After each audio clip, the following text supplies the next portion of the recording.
Hello नमस्कार जय Hind Vande Mataram friends. तो मित्रों आज विडियो में આપણે 1 થી 50 જેટલા જીકેના એમસીક્યુ જોવાના છે। મિત્રો આવનારી એક્ઝામ જે છે કોન્સ્ટેબલની એની જો તમે તૈયારી કરતા હોય તો વિડિયોમાં છેલ્લે સુધી જોતા રહેજો। નવા સિલેબસ મુજબ આપણે મિત્રો જે છે દરરોજ આવા જીકેના એમસીક્યુ લઈને આવીએ છીએ। દરરોજ મિત્રો આપણે 50 જેટલા જીકેના એમસીક્યુ જે છે લઈને આવીએ છીએ। જો તમે ચેનલ ઉપર નવા હોય તો ચેનલ સાથે જરૂરથી જોડાયેલા રહેજો, ચેનલને સબસ્ક્રાઇબ કરી લેજો। દરરોજ આપણી ચેનલ ઉપર આવા જીકેના વિડિયો તમને જોવા મળશે। તો ચાલો શરૂ કરીએ। ક્વેશ્ચન નંબર 1, નીચેનામાંથી કઈ સંસ્થા દ્વારા રણજીતરામ સુવર્ણચંદ્રક એનાયત કરવામાં આવે છે? મિત્રો નીચેનામાંથી જે છે કઈ સંસ્થા દ્વારા રણજીતરામ સુવર્ણચંદ્રક જે છે એ આપવામાં આવે છે? મિત્રો કઈ આવશે રાઈટ આન્સર? અહીંયા ગુજરાત સાહિત્ય સભા આવશે। બરાબર, ઓપ્શન સી આપણો અહીંયા રાઈટ આન્સર બની જશે। ખાસ યાદ રાખજો, નીચેનામાંથી કઈ સંસ્થા? તો ગુજરાત સાહિત્ય સભા। આ સંસ્થા દ્વારા રણજીતરામ સુવર્ણચંદ્રક જે છે એ આપવામાં આવે છે। મિત્રો આ સંસ્થાની સ્થાપના જે છે ને 1898માં, બરાબર ખાસ યાદ રાખજો, 1898માં આની સ્થાપના થઈ હતી। એના સ્થાપક હતા રણજીતરામ વાવાભાઈ મહેતા। બરાબર મિત્રો, રણજીતરામ મહેતાએ ઈસવીસન 1898માં અમદાવાદ ખાતે સોશિયલ એન્ડ લિટરરી એસોસિએશન સંસ્થાની સ્થાપના કરી હતી। ખાસ યાદ રાખીશું, એના સ્થાપક કોણ? તો રણજીતરામ જે છે વાવાભાઈ મહેતા એના સ્થાપક હતા। ખાસ યાદ રાખજો, 1898માં એના જે છે સ્થાપના કરેલી હતી। ત્યારબાદનો ક્વેશ્ચન જોઈએ બીજો, ભારતના કાર્યકારી વડાપ્રધાન તરીકેનું સૌભાગ્ય પ્રાપ્ત કરનાર વડાપ્રધાન ગુલજારીલાલ નંદા ગુજરાતના કયા વિસ્તારમાંથી ચૂંટાયા હતા? મિત્રો ભારતના જે છે કાર્યકારી વડાપ્રધાન તરીકેનું સૌભાગ્ય પ્રાપ્ત કરનારા વડાપ્રધાન ગુલજારીલાલ નંદા જે છે એ ગુજરાતના કયા વિસ્તારમાંથી ચૂંટાયા હતા?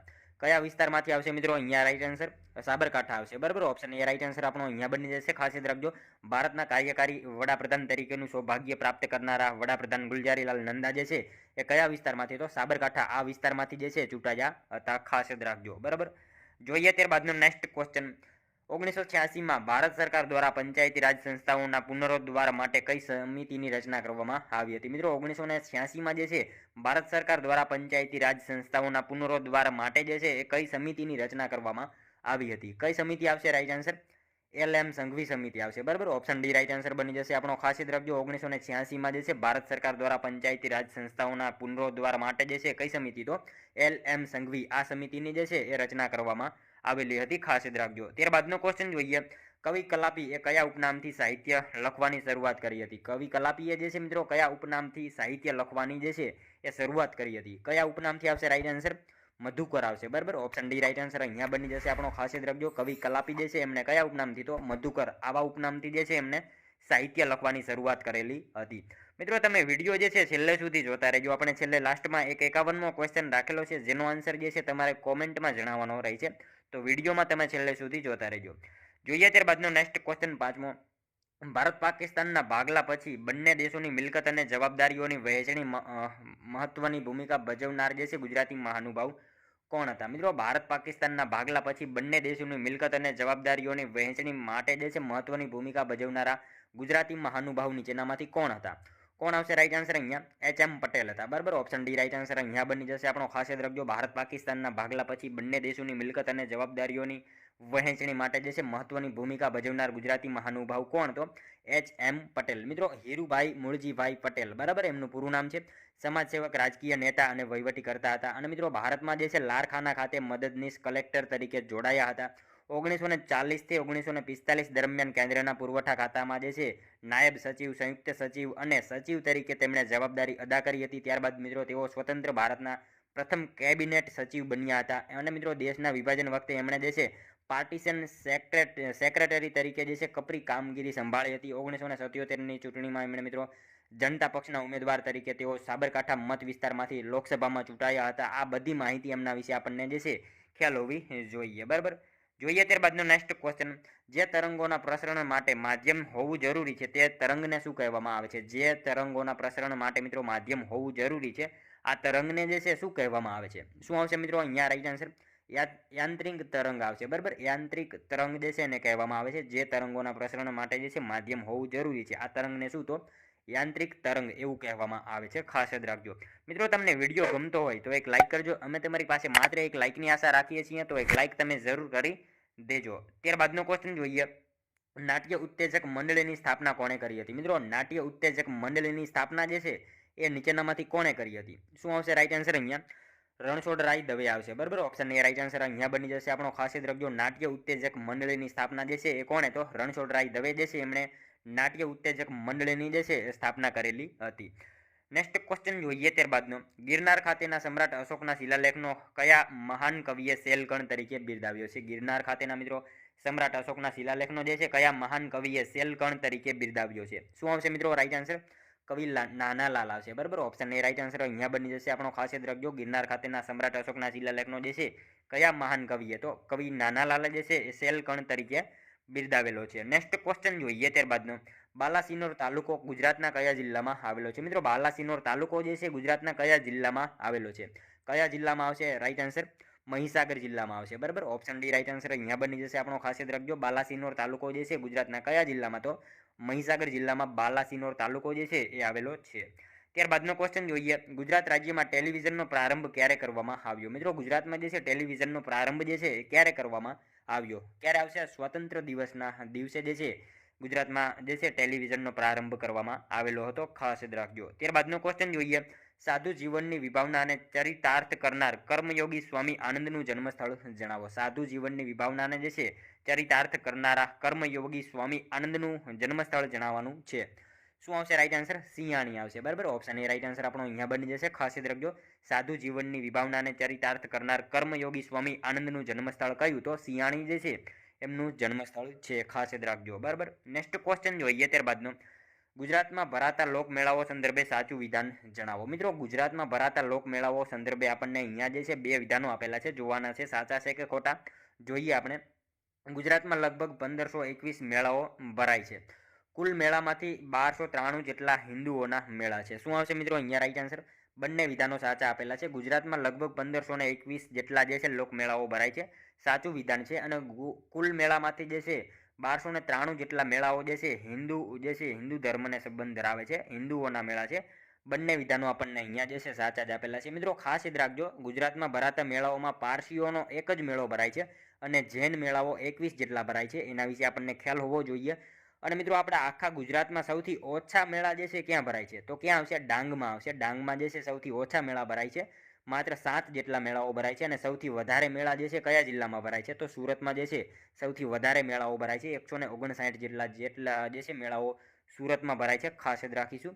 એના વિશે આપણને જે છે બધી માહિતી ખ્યાલ હોવી જોઈએ, બરાબર. નેક્સ્ટ ક્વેશ્ચન જોઈએ ત્યારબાદનો, ગુજરાતના કેટલા જિલ્લા દરિયા કિનારો ધરાવે છે? મિત્રો સાવ ઇઝી ક્વેશ્ચન આપેલો છે. અહીંયા જે છે ગુજરાતના કેટલા જિલ્લા દરિયા કિનારો ધરાવે છે? 15 જેટલા જિલ્લાઓ જે છે દરિયા કિનારો ધરાવે છે.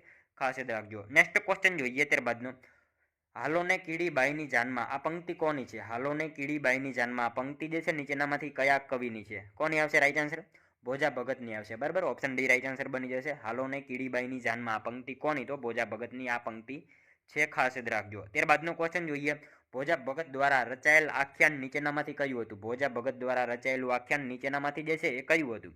કયું આવશે રાઈટ આન્સર મિત્રો? ચેલૈયા આખ્યાન આવશે, બરાબર. ઓપ્શન બી રાઈટ આન્સર બની જશે. ભોજા ભગત દ્વારા રચાયેલ આખ્યાન જે છે એ કયું? તો ચેલૈયા આખ્યાન જે છે ભોજા ભગત દ્વારા રચાયેલું હતું. ત્યારબાદનો ક્વેશ્ચન જોઈએ, વર્ધમાન વિકાસ સેવા ટ્રસ્ટ દ્વારા દર વર્ષે કયો એવોર્ડ એનાયત કરવામાં આવે છે? વર્ધમાન વિકાસ સેવા ટ્રસ્ટ દ્વારા જે છે મિત્રો દર વર્ષે કયો એવોર્ડ જે છે આપવામાં આવે છે? કયો આવશે રાઈટ આન્સર? દલપતરામ એવોર્ડ આવશે, બરાબર. ઓપ્શન એ રાઈટ આન્સર આપણો અહીંયા બની જશે. ખાસ યાદ રાખજો, વર્ધમાન વિકાસ સેવા ટ્રસ્ટ દ્વારા જે છે દર વર્ષે કયો? તો દલપતરામ એવોર્ડ જે છે દર વર્ષે આપવામાં આવે છે. ખાસ યાદ રાખજો. ત્યારબાદનો ક્વેશ્ચન જોઈએ, ભારતીય બંધારણ 1950ની અનુચ્છેદની જોગવાઈઓની આધીન રહીને સંઘને એક લોકસેવા આયોગ અને દરેક રાજ્યને એક લોકસેવા આયોગ રહેશે. આ જોગવાઈ કયા અનુચ્છેદ અંતર્ગત કરવામાં આવેલી છે? મિત્રો ભારતીય બંધારણ 1950 અનુચ્છેદની જોગવાઈઓની આધીન રહીને સંઘને એક લોકસેવા આયોગ અને દરેક રાજ્યને એક લોકસેવા આયોગ રહેશે. આ જોગવાઈ જે છે કયા અનુચ્છેદ અંતર્ગત કરવામાં આવેલી છે? શું આવશે મિત્રો રાઈટ આન્સર? અહીંયા 315 જે છે એ અનુચ્છેદમાં આ જોગવાઈ કરવામાં આવેલી છે. ખાસ યાદ રાખજો, ભારતીય બંધારણ 1950 અનુચ્છેદની જોગવાઈઓને આધીન રહીને સંઘને એક લોકસેવા આયોગ અને દરેક રાજ્યને એક લોકસેવા આયોગ. આ જોગવાઈ જે છે કયા અનુચ્છેદમાં? તો 315 આ અનુચ્છેદમાં જે છે આવી જોગવાઈ કરવામાં આવેલી છે. ખાસ યાદ રાખજો. નેક્સ્ટ ક્વેશ્ચન જોઈએ ત્યારબાદનો, નવયુગના નંદી બિરુદ કોના દ્વારા કવિ નર્મદને મળેલું હતું? નવયુગના નંદી આ બિરુદ જે છે એ કવિ નર્મદને કોને આપેલું હતું? તો કોને આવશે રાઈટ આન્સર? ઉમાશંકર જોશીએ જે છે નર્મદને આ બિરુદ જે છે આપેલું હતું. ખાસ યાદ રાખજો, નવયુગના નંદી આ બિરુદ જે છે કોના દ્વારા? તો ઉમાશંકર જોશી દ્વારા જે છે કવિ નર્મદને મળેલું હતું, બરાબર. નેક્સ્ટ ક્વેશ્ચન જોઈએ ત્યારબાદનો, મહાગુજરાત ચળવળના પ્રણેતા ઇન્દુલાલ યાજ્ઞિકનો આશ્રમ ક્યાં આવેલો હતો. મિત્રો મહાગુજરાત ચળવળના પ્રણેતા એવા ઇન્દુલાલ યાજ્ઞિકનો આશ્રમ જે છે નીચેનામાંથી ક્યાં આવેલો હતો? ક્યાં આવશે? નેનપુર ખાતે આવેલો હતો. બરાબર, ઓપ્શન એ રાઈટ આન્સર આપણો અહીંયા બની જશે. ખાસ યાદ રાખજો, મહાગુજરાત ચળવળના પ્રણેતા એવા ઇન્દુલાલ યાજ્ઞિકનો આશ્રમ ક્યાં? તો નેનપુર ખાતે એમનો આશ્રમ આવેલો હતો. મિત્રો ઇન્દુલાલ યાજ્ઞિકનો જન્મ જે છે ને નડિયાદમાં થયો હતો, પરંતુ એમનો આશ્રમ જે છે ને નેનપુર ખાતે આવેલો હતો. અને મિત્રો ખાસ યાદ રાખજો, ઇન્દુલાલ યાજ્ઞિકનું નામ જે છે કઈ ચળવળ સાથે? તો અહીંયા આપણને આપેલું છે મહાગુજરાત આંદોલન, એ ચળવળ સાથે એમનું નામ જે છે જોડાયેલું છે, એ ખાસ યાદ રાખજો. બરાબર, નેક્સ્ટ ક્વેશ્ચન જોઈએ ત્યારબાદનો. કુંભારિયાના જૈન મંદિરો કોણે બંધાવ્યા હતા? મિત્રો કુંભારિયાના જૈન મંદિરો જે છે એ કોણે બંધાવ્યા હતા? કોણે આવશે રાઈટ આન્સર? વિમલ મંત્રીએ બંધાવેલા હતા. બરાબર, ઓપ્શન એ રાઈટ આન્સર આપણો અહીંયા બની જશે. ખાસ યાદ રાખજો, કુંભારિયાના જૈન મંદિરો જે છે એ કોના દ્વારા? તો વિમલ મંત્રી, એમના દ્વારા જે છે કુંભારિયાના જૈન મંદિરો બંધાવ્યા હતા. મિત્રો વિમલ મંત્રી જે છે એ કોનો મંત્રી હતો? તો ભીમદેવ પ્રથમનો મંત્રી હતો. એના વિશે પણ આપણને સાથે સાથે જે છે એ ખ્યાલ હોવો જોઈએ. નેક્સ્ટ ક્વેશ્ચન જોઈએ ત્યારબાદનો. મેરાયો કયા લોકોનું લોકનૃત્ય છે? મેરાયો જે છે મિત્રો કયા લોકોનું લોકનૃત્ય છે? કયા લોકોનું આવશે રાઈટ આન્સર? બનાસકાંઠાના વાવ તાલુકાના ઠાકોરોનું આ નૃત્ય છે. ખાસ યાદ રાખજો, મેરાયો જે છે કયા લોકોનું? તો બનાસકાંઠાના વાવ તાલુકાના ઠાકોર આ કોમનું જે છે આ લોકનૃત્ય છે. ખાસ યાદ રાખીશું. બરાબર, જોઈએ ત્યારબાદનો નેક્સ્ટ ક્વેશ્ચન.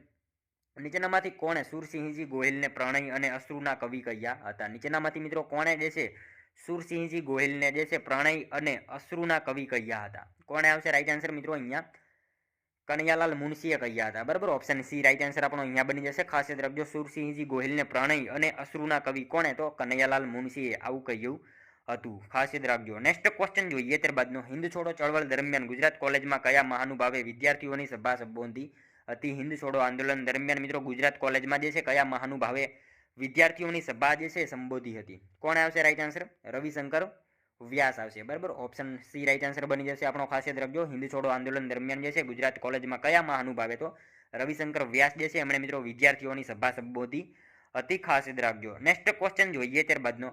મહાગુજરાત આંદોલનની શરૂઆત ક્યારે થઈ હતી? મિત્રો મહાગુજરાત આંદોલનની શરૂઆત જે છે એ ક્યારે થઈ હતી? ક્યારે આવશે? 1956માં આવશે. બરાબર, ઓપ્શન સી રાઈટ આન્સર આપણો અહીંયા બની જશે. મહાગુજરાત આંદોલનની શરૂઆત જે છે એ ક્યારે? તો 1956માં જે છે મહાગુજરાત આંદોલનની શરૂઆત થયેલી હતી. મિત્રો તમે વિડીયો છેલ્લે સુધી જોતા રહેજો, અને છેલ્લે જે છે લાસ્ટમાં આ 50માંથી તમારા કેટલા સાચા પડે છે એ પણ તમારે સાથે સાથે ટેસ્ટ આપતું રહેવાનું છે. અને લાસ્ટમાં 50માંથી તમારા કેટલા સાચા પડે છે એ કોમેન્ટમાં જણાવવાનું રહેશે. બરાબર, તો વિડીયોમાં તમે છેલ્લે સુધી જોતા રહેજો. ત્યારબાદનો ક્વેશ્ચન જોઈએ. વિદ્યાગૌરી નીલકંઠનો જન્મ ક્યાં થયો હતો? મિત્રો વિદ્યાગૌરી નીલકંઠનો જન્મ જે છે એ ક્યાં થયો હતો? ક્યાં આવશે રાઈટ આન્સર? અમદાવાદ ખાતે થયેલો હતો. બરાબર, ઓપ્શન એ રાઈટ આન્સર બની જશે. ખાસ યાદ રાખજો, વિદ્યાગૌરી નીલકંઠનો જન્મ જે છે એ ક્યાં? તો વિદ્યાગૌરી નીલકંઠનો જન્મ જે છે અમદાવાદમાં થયેલો હતો. બરાબર, નેક્સ્ટ ક્વેશ્ચન જોઈએ ત્યારબાદનો.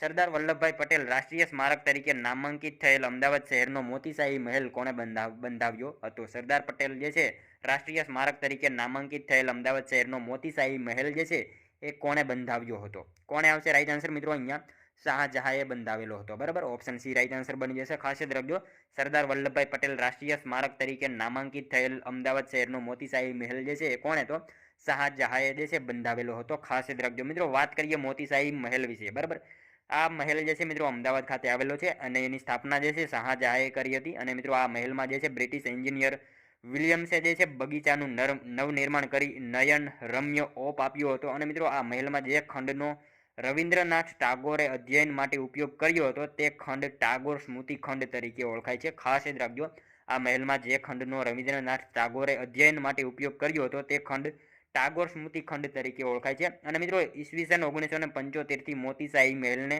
શ્રી સરદાર વલ્લભભાઈ પટેલ રાષ્ટ્રીય સ્મારકમાં જે છે રૂપાંતરિત કરવામાં આવેલું હતું. ખાસ યાદ રાખજો, સાલ યાદ રાખજો, 1975થી જે છે એ મોતીશાહી મહેલને સરદાર પટેલ જે છે રાષ્ટ્રીય સ્મારકમાં જે છે રૂપાંતરિત કરવામાં આવેલું હતું. ખાસ યાદ રાખજો. બરાબર, નેક્સ્ટ ક્વેશ્ચન જોઈએ ત્યારબાદનો. ગુજરાતમાં સૌથી મોટા કદના ખેતરો કયા જિલ્લામાં જોવા મળે છે? મિત્રો ગુજરાતમાં જે છે સૌથી મોટા કદના ખેતરો કયા જિલ્લામાં જોવા મળે છે? ડાંગ જિલ્લામાં જોવા મળે છે. બરાબર, ઓપ્શન બી રાઈટ આન્સર અહીંયા બની જશે આપણો. ખાસ યાદ રાખજો, ગુજરાતમાં સૌથી મોટા કદના ખેતરો જે છે કયા જિલ્લામાં? તો ડાંગ જિલ્લામાં જોવા મળે છે મોટા કદના ખેતરો. ત્યારબાદનો ક્વેશ્ચન જોઈએ. પૂજ્ય કસ્તુરબાનો સેવાશ્રમ સ્થળ મરોલી કયા જિલ્લામાં આવેલું છે? મિત્રો પૂજ્ય કસ્તુરબાનો સેવાશ્રમ સ્થળ મરોલી જે છે એ કયા જિલ્લામાં આવેલું છે? કયા જિલ્લામાં આવશે? નવસારી જિલ્લામાં આવેલું છે. બરાબર, ઓપ્શન સી રાઈટ આન્સર બની જશે. ખાસ યાદ રાખજો, પૂજ્ય કસ્તુરબાનો સેવાશ્રમ સ્થળ જે છે મરોલી એ કયા જિલ્લામાં? તો નવસારી જિલ્લામાં મરોલી જે છે એ આવેલું છે. ત્યારબાદનો ક્વેશ્ચન જોઈએ. ગુજરાતના બંદરોમાં મગદલ્લા બંદર ક્યાં આવેલું છે? મિત્રો ગુજરાતના બંદરોમાં મગદલ્લા બંદર જે છે એ ક્યાં આવેલું છે? ક્યાં આવશે રાઈટ આન્સર? તાપી નદીના મુખથી દક્ષિણમાં આવેલું છે. બરાબર, ખાસ યાદ રાખજો. ગુજરાતના બંદરોમાં જે છે મગદલ્લા બંદર ક્યાં? તો તાપી નદીના મુખથી દક્ષિણ બાજુ જે છે એ મગદલ્લા બંદર આવેલું છે. ત્યારબાદનો ક્વેશ્ચન જોઈએ, પ્રોટોન કેવો વીજભાર ધરાવે છે? મિત્રો પ્રોટોન જે છે કેવો વીજભાર ધરાવે છે? કેવો આવશે રાઈટ આન્સર? ધન આવશે. બરાબર, ધન વીજભાર ધરાવે છે પ્રોટોન. બરાબર. ત્યારબાદનો ક્વેશ્ચન જોઈએ, ગુજરાત પંચાયત અધિનિયમ 1993ની જોગવાઈ મુજબ જિલ્લા પંચાયતના ચૂંટાયેલા સભ્યોની બેઠક વર્ષમાં સામાન્ય રીતે કેટલી વાર મળે છે? મિત્રો ગુજરાત પંચાયત અધિનિયમ 1993ની જોગવાઈ મુજબ જે છે જિલ્લા પંચાયતના ચૂંટાયેલા સભ્યોની બેઠક જે છે વર્ષમાં સામાન્ય રીતે કેટલી વાર મળે છે? કેટલી વાર મળશે? 2 વાર મળશે. બરાબર, ઓપ્શન એ રાઈટ આન્સર બની જશે. ગુજરાત પંચાયત અધિનિયમ 1993ની જોગવાઈ મુજબ જે છે જિલ્લા પંચાયતના ચૂંટાયેલા સભ્યોની બેઠક વર્ષમાં કેટલી વાર? તો 2 વાર મળતી હોય છે. ખાસ યાદ રાખજો. નેક્સ્ટ ક્વેશ્ચન જોઈએ ત્યારબાદનો, દ્વારકાના મુખ્ય મંદિરનું નામ શું છે? મિત્રો દ્વારકાના મુખ્ય મંદિરનું નામ જે છે એ શું છે? તો જગત મંદિર. બરાબર, જગત મંદિર એનું મુખ્ય નામ છે. ખાસ યાદ રાખજો, દ્વારકાના મુખ્ય મંદિરનું નામ શું? તો જગત મંદિર, અથવા તો મિત્રો ત્રિલોક સુંદર એવા તરીકે પણ ઓળખાય છે. ત્રિલોક સુંદર તરીકે પણ એને ઓળખવામાં આવે છે. એના વિશે પણ આપણને સાથે સાથે ખ્યાલ હોવો જોઈએ. ત્યારબાદનો નેક્સ્ટ ક્વેશ્ચન, મુસ્લિમ સમાજનું પવિત્ર સ્થાન મીરા દાતાર ક્યાં આવેલું છે? મુસ્લિમ સમાજનું પવિત્ર સ્થાન એવું મીરા દાતાર જે છે એ ક્યાં આવેલું છે? ઉનાવા ખાતે આવેલું છે. બરાબર, ઓપ્શન એ રાઈટ આન્સર બની જશે આપણો. ખાસ યાદ રાખજો, મુસ્લિમ સમાજનું પવિત્ર સ્થાન મીરા દાતાર જે છે ક્યાં? તો ઉનાવા ખાતે જે છે એ મીરા દાતાર આવેલું છે. અને મિત્રો આ ઉનાવા જે છે કઈ નદીના કિનારે આવેલું છે એના વિશે પણ આપણને ખ્યાલ હોવો જોઈએ. ઉનાવા જે છે કઈ નદી? તો પુષ્પાવતી નદીના કિનારે ઉનાવા આવેલું છે. એ ખાસ ખ્યાલ હોવો જોઈએ. ત્યારબાદનો ક્વેશ્ચન જોઈએ, સર્વોચ્ચ ન્યાયાલય પ્રતિયાદિત કરેલો કાયદો ભારતના રાજ્ય ક્ષેત્રની અંદરના તમામ ન્યાયાલયને બંધન કરતા રહેશે. આ પ્રમાણેની જોગવાઈ ભારતીય બંધારણના કયા આર્ટિકલમાં કરવામાં આવેલી છે? મિત્રો સર્વોચ્ચ ન્યાયાલયે જે છે પ્રતિયાદિત કરેલો કાયદો ભારતના રાજ્ય ક્ષેત્રની અંદરના તમામ ન્યાયાલયને બંધન કરતા રહેશે. આ પ્રમાણેની જોગવાઈ જે છે એ ભારતીય બંધારણના કયા આર્ટિકલમાં કરવામાં આવેલી છે? કયા આર્ટિકલમાં આવશે રાઈટ આન્સર? 141 આર્ટિકલમાં જે છે એ જોગવાઈ કરવામાં આવેલી છે. ખાસ યાદ રાખીશું. બરાબર. ત્યારબાદનો ક્વેશ્ચન જોઈએ, રામનારાયણ વિશ્વનાથ પાઠકનું ઉપનામ જણાવો. રામનારાયણ વિશ્વનાથ પાઠકનું ઉપનામ જે છે એ શું હતું? શું આવશે? દ્વિરેક હતું. બરાબર, ઓપ્શન સી રાઈટ આન્સર બની જશે. રામનારાયણ વિશ્વનાથ પાઠકનું ઉપનામ શું? તો દ્વિરેક એમનું ઉપનામ છે. બરાબર. ત્યારબાદનો ક્વેશ્ચન જોઈએ, ઉમાશંકર જોશીના પ્રથમ વાર્તા સંગ્રહનું નામ જણાવો. ઉમાશંકર જોશીના પ્રથમ વાર્તા સંગ્રહનું નામ જે છે એ શું હતું? શું આવશે મિત્રો રાઈટ આન્સર? શ્રાવણી મેળો હતો. બરાબર, ઓપ્શન ડી રાઈટ આન્સર બની જશે. ઉમાશંકર જોશીના પ્રથમ વાર્તા સંગ્રહનું નામ શું? તો શ્રાવણી મેળો એમના જે છે પ્રથમ વાર્તા સંગ્રહનું નામ હતું. ખાસ યાદ રાખીશું. ત્યારબાદનો ક્વેશ્ચન જોઈએ, શીલ વિનાની વિદ્યા એ વાંજણી વિદ્યા છે. આ વિધાન કોનું છે? શીલ વિનાની વિદ્યા એ વાંજણી વિદ્યા છે. આ વિધાન જે છે નીચેનામાંથી કોનું છે? કોનું આવશે? નાનાભાઈ ભટ્ટનું આ વિધાન છે. ખાસ યાદ રાખજો, ઓપ્શન બી રાઈટ આન્સર બની જશે. શીલ વિનાની વિદ્યા એ વાંજણી વિદ્યા છે. આ વિધાન કોનું? તો નાનાભાઈ ભટ્ટનું આ વિધાન છે. બરાબર, ખાસ યાદ રાખીશું. ત્યારબાદનો ક્વેશ્ચન જોઈએ, ચંબલ અને બેતવા નદીઓ કયા ઉચ્ચ પ્રદેશમાંથી વહે છે? મિત્રો ચંબલ અને બેતવા નદીઓ જે છે કયા ઉચ્ચ પ્રદેશમાંથી વહે છે? માળવાના ઉચ્ચ પ્રદેશમાંથી વહે છે. બરાબર, ચંબલ અને બેતવા નદીઓ જે છે કયા ઉચ્ચ પ્રદેશમાંથી? તો માળવાના ઉચ્ચ પ્રદેશમાંથી આ બંને નદીઓ જે છે વહે છે. મિત્રો વાત કરીએ માળવાના ઉચ્ચ પ્રદેશ વિશે, તો માળવાના ઉચ્ચ પ્રદેશના જે છે ઉત્તર પશ્ચિમ ભાગમાં અરવલ્લીની ગિરિમાળા આવેલી છે. આ ઉચ્ચ પ્રદેશ નર્મદા અને તાપી નદીઓ તથા વિંધ્યાચલ પર્વતની ઉત્તર પશ્ચિમના ત્રિભુજાકારે વ્યાપ્ત છે. અને એના ઉત્તર પૂર્વમાં જે છે ગંગાનું મેદાન આવેલું છે. અને એ લગભગ 530 કિલોમીટરની લંબાઈ અને 390 કિલોમીટરની પહોળાઈ સાથે દ્વીપકલ્પ આશરે 1,50,000 ચોરસ કિલોમીટર ક્ષેત્ર ઉપર વ્યાપ્ત જોવા મળે છે. એના વિશે તમામ માહિતી જે છે આપણને ખ્યાલ હોવી જોઈએ. બરાબર. ત્યારબાદનો ક્વેશ્ચન જોઈએ, પદાર્થનું વજન માપવા માટે શેનો ઉપયોગ થાય છે? મિત્રો પદાર્થનું વજન માપવા માટે જે છે શેનો ઉપયોગ થાય? સ્પ્રિંગ કાંટો. બરાબર, સ્પ્રિંગ કાંટાનો ઉપયોગ થાય છે પદાર્થનું વજન માપવા માટે. શેનું? તો સ્પ્રિંગ કાંટાનો જે છે ઉપયોગ કરવામાં આવે છે. ત્યારબાદનો ક્વેશ્ચન જોઈએ 40મો, કેલ્વિન એ શેનો એકમ છે? મિત્રો કેલ્વિન જે છે શેનો એકમ છે? શેનો આવશે રાઈટ આન્સર? અહીંયા તાપમાનનો એકમ છે. બરાબર, કેલ્વિન એ શેનો? તો તાપમાનનો એકમ છે. નેક્સ્ટ ક્વેશ્ચન જોઈએ ત્યારબાદનો, નીચેનામાંથી કયો કિલ્લો ઇલ્વદુર્ગ તરીકે જાણીતો હતો? નીચેનામાંથી કયો કિલ્લો જે છે એ ઇલ્વદુર્ગ તરીકે જાણીતો હતો? કયો કિલ્લો આવશે રાઈટ આન્સર? ઈડરિયો ગઢ આવશે. બરાબર, ઓપ્શન ડી રાઈટ આન્સર આપણો અહીંયા બની જશે. નીચેનામાંથી કયો કિલ્લો? તો ઈડરિયો ગઢ જે છે ઇલ્વદુર્ગ તરીકે પણ જાણીતો હતો. ત્યારબાદનો ક્વેશ્ચન જોઈએ, આરટીઈ અધિનિયમ સમગ્ર ભારતમાં ક્યારે લાગુ થયો હતો? આરટીઈ અધિનિયમ જે છે મિત્રો સમગ્ર ભારતમાં ક્યારે લાગુ થયો? 1 એપ્રિલ 2010માં લાગુ થયો હતો. ખાસ યાદ રાખજો, આરટીઈ એક્ટ જે છે અધિનિયમ આ સમગ્ર ભારતમાં ક્યારે? તો 1 એપ્રિલ 2010માં લાગુ થયો હતો. ત્યારબાદનો ક્વેશ્ચન જોઈએ, જાત્રાળુ ઉપનામ નીચેનામાંથી કયા સાહિત્યકારનું છે? મિત્રો જાત્રાળુ ઉપનામ જે છે નીચેનામાંથી કોનું છે? કોનું આવશે? જોઈએ આપણે રામનારાયણ પાઠકનું આવશે, બરાબર. ઓપ્શન એ રાઈટ આન્સર બની જશે. જાત્રાળુ ઉપનામ જે છે એ કોનું? તો રામનારાયણ પાઠક જે છે એમનું ઉપનામ શું? તો જાત્રાળુ એમનું ઉપનામ છે, ખાસ યાદ રાખજો. ત્યારબાદનો ક્વેશ્ચન જોઈએ, પેટ્રોલિયમ કયા પ્રકારના ખડકમાંથી મળી આવે છે? મિત્રો પેટ્રોલિયમ જે છે એ કયા પ્રકારના ખડકમાંથી મળી આવે છે? પ્રસ્તર ખડકમાંથી મળી આવશે, બરાબર. ઓપ્શન બી રાઈટ આન્સર બની જશે આપણો. ખાસ યાદ રાખજો, પેટ્રોલિયમ જે છે કયા પ્રકારના ખડકમાંથી? તો પ્રસ્તર ખડકોમાંથી જે છે પેટ્રોલિયમ મળી આવે છે. મિત્રો અપક્ષરણ અને ઘસારણ બળોના પરિણામે આગ્નેય ખડકો તૂટે છે. તૂટેલા ખડક પદાર્થોનું જળમાં નિક્ષેપણ થતું રહે છે અને એમના જે છે એ સ્તરો રચાય છે. આમ એક સ્તર ઉપર બીજું સ્તર રચાય છે. કાળક્રમે તેમાંથી સ્તર રચના ધરાવતા ખંડોનું નિર્માણ થાય છે અને કેટલીક વાર આ ખડકોને એટલે જ આપણે જે છે નિક્ષેપકૃત ખડક પણ કહેવામાં એને આવે છે, બરાબર. ખાસ યાદ રાખીશું. ત્યારબાદનો ક્વેશ્ચન જોઈએ, મકરંદ દવેનું જન્મસ્થળ જણાવો. મકરંદ દવેનું જન્મસ્થળ જે છે એ નીચેનામાંથી કયું છે? ગોંડલ આવશે, બરાબર. ખાસ યાદ રાખજો, મકરંદ દવેનું જન્મસ્થળ કયું? તો ગોંડલ એમનું જન્મસ્થળ છે. ત્યારબાદનો ક્વેશ્ચન જોઈએ, વિશ્વનું સૌથી પ્રાચીન ડોકયાર્ડ ક્યાં આવેલું છે? મિત્રો વિશ્વનું સૌથી પ્રાચીન ડોકયાર્ડ જે છે એ ક્યાં આવેલું છે? આપણે સૌ જાણીએ છીએ લોથલ ખાતે આવશે. ઓપ્શન એ રાઈટ આન્સર બની જશે. ખાસ યાદ રાખજો, વિશ્વનું સૌથી પ્રાચીન ડોકયાર્ડ જે છે એ ક્યાં? તો લોથલ ખાતે આવેલું જ છે. ત્યારબાદનો ક્વેશ્ચન જોઈએ, હળવદ તાલુકો ગુજરાતના કયા જિલ્લામાં આવેલો છે? હળવદ તાલુકો મિત્રો સાવ ઇઝી ક્વેશ્ચન આપેલો છે અહીંયા, મોરબીમાં આવશે, બરાબર. હળવદ જે છે ક્યાં? તો મોરબી જિલ્લામાં જે છે હળવદ તાલુકો આવેલો છે. નેક્સ્ટ ક્વેશ્ચન જોઈએ, ત્યારબાદનો 48મો, પ્રતિ વર્ષ કાર્તિકી 11 પૂનમના દિવસે સાબરમતી અને વાત્રક નદીના સંગમ સ્થળે કયો મેળો ભરાય છે? મિત્રો પ્રતિ વર્ષ જે છે એ કાર્તિકી 11 પૂનમના દિવસે સાબરમતી અને વાત્રક નદીના સંગમ સ્થળે કયો મેળો ભરાય છે? વૌઠાનો મેળો આવશે, બરાબર. ઓપ્શન ડી રાઈટ આન્સર બની જશે. ખાસ યાદ રાખજો, દર વર્ષે જે છે કાર્તિકી 11 પૂનમના દિવસે સાબરમતી અને વાત્રક નદીના સંગમ સ્થળે કયો? તો વૌઠાનો મેળો જે છે એ ભરાતો હોય છે. નેક્સ્ટ ક્વેશ્ચન જોઈએ, ત્યારબાદનો હિંમતનગરના રોડમાં આવેલ પ્રાચીન કુંડ કયા નામે ઓળખાય છે? હિંમતનગરના રોડમાં આવેલ જે છે પ્રાચીન કુંડ, આ કુંડ કયા નામે ઓળખાય છે? શું આવશે? લાડચી માતા, આવું આ નામથી ઓળખાય છે. ખાસ યાદ રાખજો, હિંમતનગરના રોડમાં આવેલ પ્રાચીન કુંડ કયા નામે? તો લાડચી માતા આ નામે ઓળખાય છે. ખાસ યાદ રાખજો. નેક્સ્ટ ક્વેશ્ચન જોઈએ, ત્યારબાદનો ગ્રામ પંચાયતમાં વહીવટી તથા મહેસૂલ કામ કરનાર કર્મચારી કોણ હોય છે? ગ્રામ પંચાયતમાં મિત્રો વહીવટી તથા મહેસૂલી કામ કરનારા કર્મચારી જે છે નીચેનામાંથી કોણ હોય? તલાટી કમ મંત્રી હોય છે, બરાબર. ઓપ્શન એ રાઈટ આન્સર અહીંયા બની જશે. ખાસ યાદ રાખજો. મિત્રો જોઈએ ત્યારબાદનો લાસ્ટ 51મો ક્વેશ્ચન, જેનો આન્સર જે છે તમારે કોમેન્ટમાં જણાવવાનો રહેશે, બરાબર. થરાદ જિલ્લો કયા જિલ્લામાંથી બનાવવામાં આવ્યો છે? મિત્રો સાવ એટલે સાવ ઇઝી ક્વેશ્ચન આપેલો છે અહીંયા. થરાદ જિલ્લો જે છે કયા જિલ્લામાંથી બનાવવામાં આવેલો છે? આનો એક આન્સર જે છે તમારે કોમેન્ટમાં જણાવવાનો રહેશે. સાથે સાથે મિત્રો આ 50માંથી તમારા કેટલા સાચા પડી ગયા એ પણ કોમેન્ટમાં જણાવવાનું રહેશે, બરાબર. તો મિત્રો આ હતો વિડીયો. જો તમને વિડીયો પસંદ આવ્યો હોય તો એક લાઇક કરજો, તમારા મિત્રો જોડે શેર કરજો, જેથી એમને પણ ઉપયોગી બને. અને આપણી ચેનલ ઉપર નવા હોય તો ચેનલ સાથે જરૂરથી જોડાયેલા રહેજો. ચેનલને જે છે ખાસ સબસ્ક્રાઇબ કરી લેજો. દરરોજ આપણી ચેનલ ઉપર આવા જીકેના વિડીયો તમને જોવા મળશે. તો મળશું હવે આપણે કાલે બીજા વિડીયોમાં. ત્યાં સુધી જય હિન્દ, વંદે માતરમ.